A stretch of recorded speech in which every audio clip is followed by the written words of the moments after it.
So yun, hello, what's up mga boss? Yan, good morning, happy Tuesday sa ating lahat. At so for today, nandito tayo ngayon sa Cavite project natin para mag-start na tayo ng pag-layout natin. At yan, kagigising ko lang mga bossing. Yan, kita nyo mga boss, medyo makulimlim ngayon yung ating kalangitan.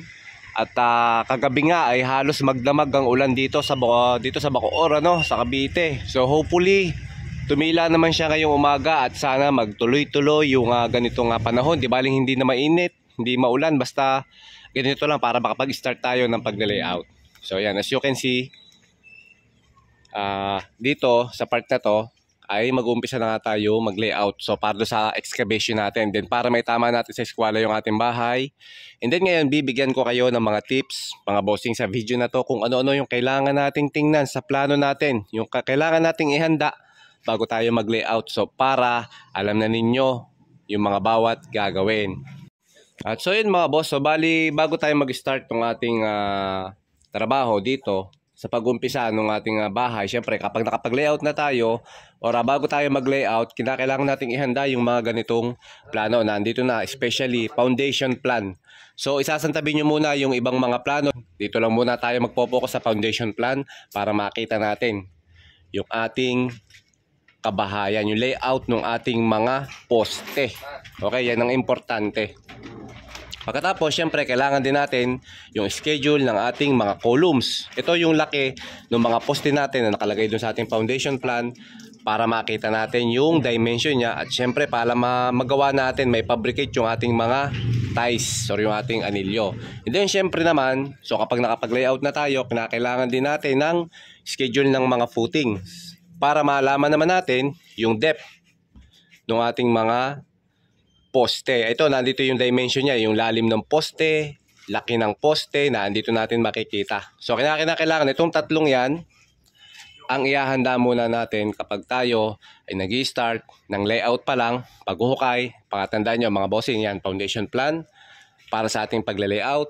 And then, syempre, yung ating schedule of columns para sa paggawa ng anilyo. And then, yung ating schedule of footings para sa lalim, laki ng ating mga hukay. Ayan. And then syempre, i-share na rin natin sa inyo mga bossing, idadagdag na rin natin.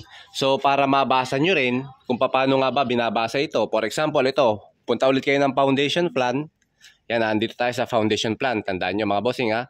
May makikita kayo dyan na nakasulat na letter and may number na katabi. Ayan, sample ito, C1, F1. So ngayon, para malaman nyo yung details nito, ano ba yung C1, F1? So ang ibig sabihin nga pala ng C ay column. And then, ang ibig sabihin ng F ay footings. So, ngayon, pupunta muna kayo. Hanapin nyo muna yung dimension ng columns na to. Dito, sa schedule of columns. Ayan. So, nandito na yung C1. Ayan. So, C1 muna yung hanapin nyo. Wag muna yung F1. C1, and then makikita na ninyo yung laki ng kanyang poste, yung dimension ng poste natin.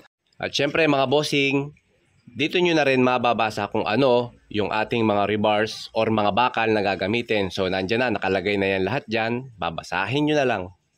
And then, pagkatapos naman, tingnan nyo yung F1. Itong F1 na katabi niya, ibig sabihin, yan yung lalim ng hukay niya. So, pupunta naman kayo dito sa schedule of footings. And then, nahanapin nyo yung F1. Ayun.